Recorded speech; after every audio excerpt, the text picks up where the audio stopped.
বাংলাদেশ ইসলামী ছাত্র শিবির নেতা এবং নৈতিকতার মানকে সমুন্নত করার জন্য বাংলাদেশের প্রতিটি প্রান্তে তাদের আদর্শের যেই বুনিয়াদি সেটা মানুষের রন্ধ্রে রন্ধ্রে পৌঁছিয়ে দিয়ে একটি আদর্শবাহী সংগঠন হিসেবে স্বীকৃতি লাভ করেছে। সেজন্য বলতে চাই, বাংলাদেশ ইসলামী ছাত্র শিবিরকে উৎখাত করার জন্য যে নিষিদ্ধ ছাত্রলীগ সংগঠন যেভাবে আদর্শের মোকাবেলায় যারা না পেরে যারা আমাদের বাহুবলী উৎখাত করতে চেয়েছিল, তারা আজকে বাংলার মানচিত্র থেকে বিলীন হয়ে গেছে।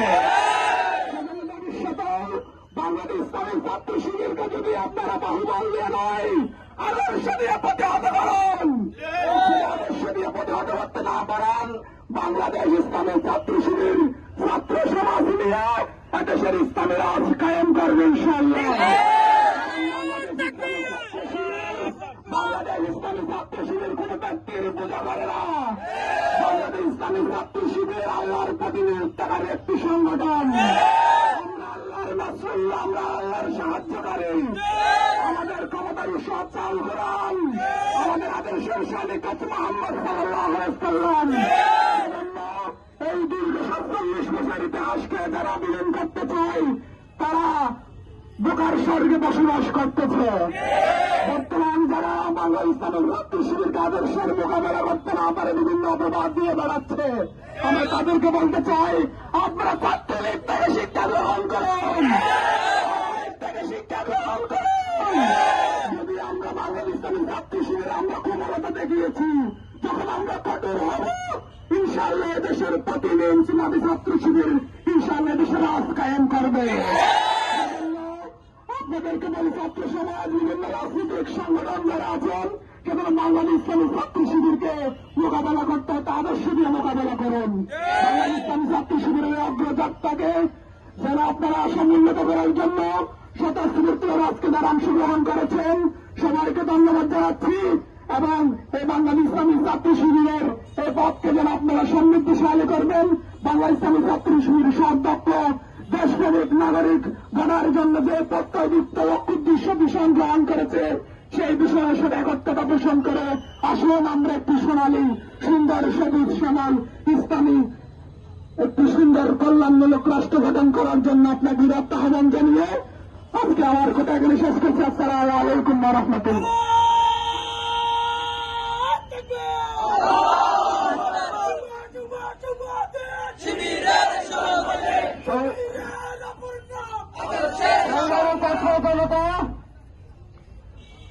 আমরা ভাঙ্গি হোতারা কাটতে জানি না, আমরা চলি ঝড়ের সাথে বইকে মারি না। আজকে এই উত্তর সমাবেশ থেকে আমরা আমাদের সাবেক দায়িত্বশীল আছে মাজার ভাইয়ের নিঃশর্ত মুক্তি চাই। সংগ্রামী ছাত্র জনতা, এখন আমাদের প্রধান অতিথির বক্তব্য নিয়ে আসবেন বাংলাদেশ ইসলামী ছাত্র শিবির চট্টগ্রাম জেলা পশ্চিমের সংগ্রামী সভাপতি নববীর ছাত্র নেতা জনাব আব্দুর রহিম ভাই।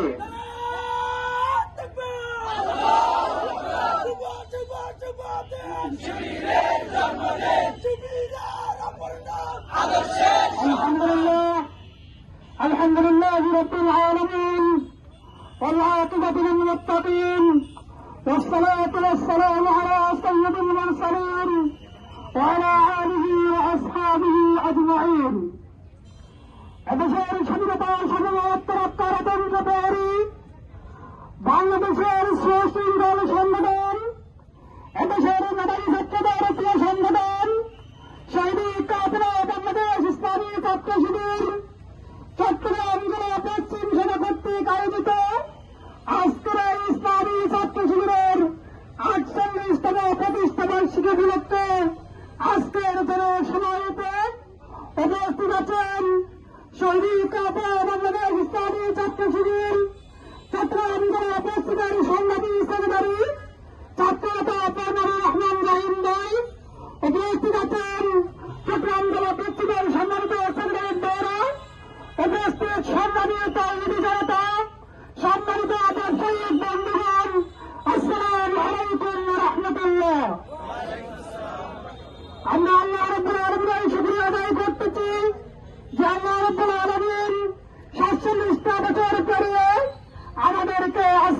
48তম প্রতিষ্ঠা বার্ষিকীর সম্মেলন এবং আজকের উত্তর সমাবেশ আয়োজন করার তৌফিক দান করেছেন, সেজন্য আমরা সবাই বলি আলহামদুলিল্লাহ।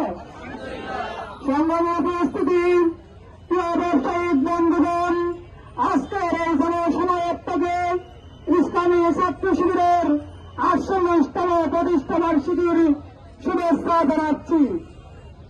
প্রিয় সংগ্রামী বন্ধুগণ, আপনারা জানেন আল্লাহর এই জমিনে সকল প্রকার জীবন নির্যাতনকে নিরুচ্ছেদ করে আল কোরআন এবং আল হাদিসের আলোকে ভ্রাতৃত্ব নির্দেশের উপর এক আদর্শ ইসলামী সমাজ প্রতিষ্ঠা করার মহান লক্ষ্যকে সামনে রেখে প্রতিষ্ঠিত হয়েছে বাংলাদেশ ইসলামী ছাত্র শিবির।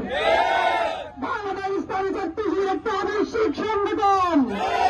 1977 সালের 6 ফেব্রুয়ারি এক মহান লক্ষ্যকে সামনে রেখে ঢাকা বিশ্ববিদ্যালয়ের কেন্দ্রীয় জামে মসজিদ থেকে ইসলামী ছাত্র শিবিরের পদযাত্রা শুরু হয়েছে। ইসলামী ছাত্র শিবির সেই পদযাত্রা থেকে শুরু করে হাঁটি হাঁটি পা পা করে সেই 6 জন নয়, 600 নয়, 6,000 নয়, লক্ষ লক্ষ ছাত্র জনতার হৃদয়ের স্পন্দন হয়েছে। সুতরাং আমরা দাঁড়িয়ে দিতে চাই, ইসলামী ছাত্র শিবির একটি দাওয়ান। ইসলামী ছাত্র শিবিরকে এই দাওয়ানকে আপনি বন্ধ করার চেষ্টা করবেন না। ইসলামী ছাত্র শিবিরের এই দাওয়ানকে বন্ধ করতে চাইলে এই জনসমুদ্রে ভাসিয়ে দেবেন, তখন আপনাদেরকে খুঁজে পাওয়া যাবে না। সম্মানিত উপস্থিতি, আপনারা জানেন ইসলামী ছাত্র শিবির শিক্ষা ব্যবস্থার সমস্যা থেকে, জনসমস্যা থেকে, সামগ্রিক সমস্যা থেকে সকল ধরনের সমস্যার সমাধানের জন্য সকল যৌক্তিক আন্দোলনে ইসলামী ছাত্র শিবির অংশগ্রহণ করেছে। আর ওই ধারাবাহিকতায় ইসলামী ছাত্র শিবির 2024 সালের জুলাই গণঅভ্যুত্থানে অংশগ্রহণ করে দেখিয়ে দিয়েছে ইসলামী ছাত্র শিবির যত ঘরে বিপ্লব করতে পারে। সম্মানিত উপস্থিতি, আজকে প্রশাসনকে উদ্দেশ্য করে আমি বলতে চাই, জুলাইয়ের গণঅভ্যুত্থানে যারা গণহত্যায় নিয়োজিত ছিল, যারা গণহত্যায় নিয়োজিত ছিল, যারা আমাদের ছাত্র ভাইদেরকে নিহত করেছেন, যারা আমাদের জঙ্গল বাজারে আমাদের ভাইদের উপরে গুলি করেছে, তাদেরকে এখনো পর্যন্ত গণহত্যার করা হয় নাই, তাদেরকে এখনো আইনের আওতায় আনা হয় নাই। আমরা স্পষ্টভাবে বলে দিতে চাই, তারা এদেরকে পুনর্বাসনের চেষ্টা করতেছে। সিআইবি মুজিবের নেতৃত্বে, সিআইবি মুজিবের হুকুমে সেদিন সরাসরি জঙ্গল বাজারে গুলি চালানো হয়েছে। আমরা ছাত্র জনতা এখনো চোখ আছি, যারা তাদের সাথে মিটিং করতেছেন, যারা তাদের সাথে বৈঠক করতেছেন, তাদের সাথে বক্তব্য দিচ্ছেন, তাদেরকে হুঁশিয়ার করে বলতে চাই, আমরা জুলাই গণঅভ্যুত্থানে যেমন লাঠি হাতে নিয়েছি, আমাদের প্রয়োজন হয় দ্বিতীয় স্বাধীনতার জন্য ইসলামী ছাত্র শিবির ছাত্র জনতার সাথে ঐক্যবদ্ধ হয়ে আমার গণ আন্দোলন গড়ে তুলবে। সম্মানিত উপস্থিতি, আমরা আরো জানিয়ে দিতে চাই, আমাদের গণমানুষের প্রিয় নেতা আমাদের মৌলানা এটিএম আজহার ভাইকে কোনো মুক্তি দেওয়া হয় নাই। এটিএম আজহার ভাইকে কোনো মুক্তি দেওয়া হয়